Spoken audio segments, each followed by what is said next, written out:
మాట పలుకు తెలియనిది మాటున ఉండే మూగమది కమ్మని తలపుల కావ్యమయే కవితలు రాసే మౌనమది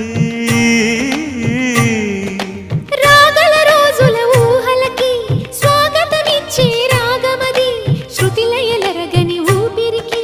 స్వరములు కూర్చే గానమది ఋతువుల రంగులు మార్చేది కల్పన కలిగిన మది భావం బ్రతుకును పాటగా మలిచేది మనసున కదిలిన మృదునా